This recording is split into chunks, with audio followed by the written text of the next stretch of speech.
Hello learners, hope everyone is doing well. So in this question we see that the following pseudocode is executed using the station-wise cards of the train dataset. Consider the consider the dictionary STN computed in the previous question.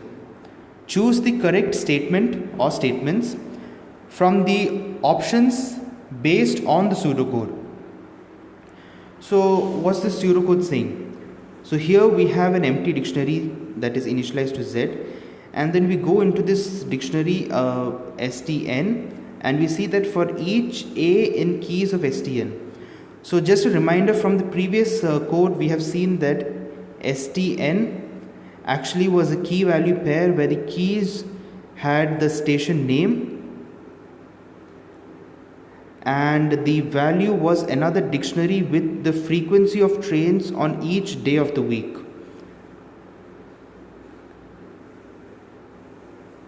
So something like this. So this was basically the dictionary STN.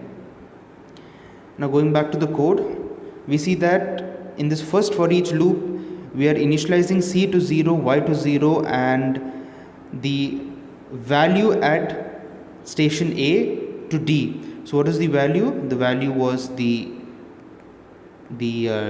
frequency of days, basically the frequency of trains on each day of the week, which would be something like this depending on the frequency at that station on that particular day. Now there is another for each loop where for each B in keys of D.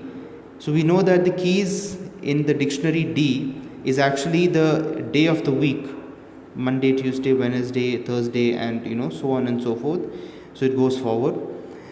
Now if Y is equal to D of B, then we increment C by 1. So what does it mean? So here we are checking if the particular frequency, suppose Monday had 2 trains, Tuesday had 5, Wednesday had 3 trains, and Thursday had 2 trains. So we check that if 2 days had the same number of trains or the same frequency of trains passing through it, then we increment C by 1. What does it mean? That means now we are counting the number of days where the frequency of train is the same. But that's not all. Now we see that in the second if statement, we see that if Y is less than the frequency, that means the current frequency is less than the frequency that we see in the next iteration, then we initialize C back to 1 and we say that Y is equal to D of B.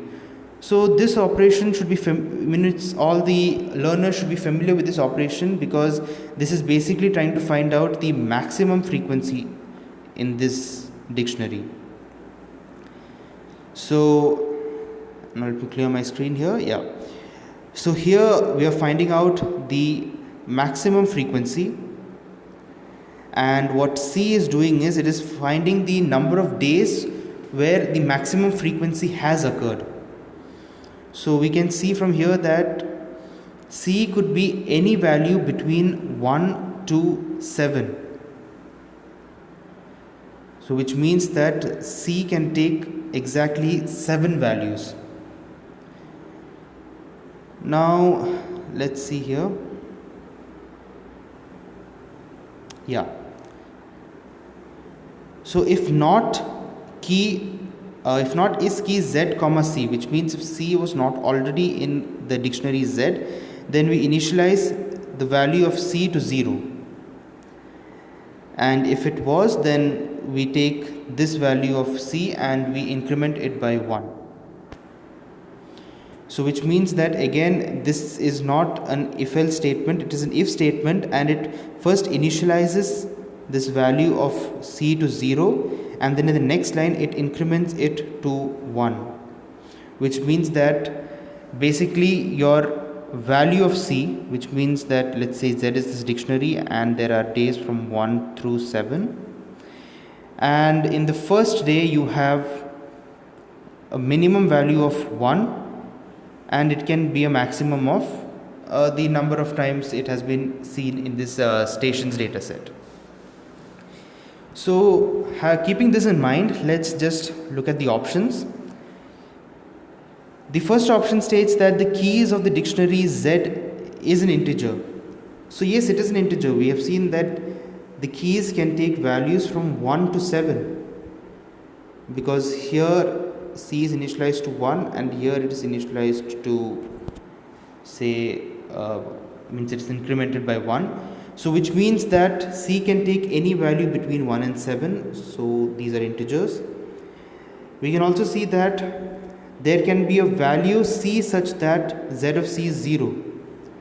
So this is actually not true. Why? Because we have initialized Z to 0, but in these next line we see that Z is incremented by 1. So which means that the lowest value that Z of C can take is 1, which is a non-zero value. So that comes in our next option, which states that all values of the dictionary elements are non-zero. This is correct. The next option states that the number of keys in Z is 8, which is false, because here we have seen that C takes exactly 7 values from 1 to 7. So the last option is wrong. So let me just clear my screen and we can see that only 2 options are correct here, that is option number A and option number C. Thank you, learners.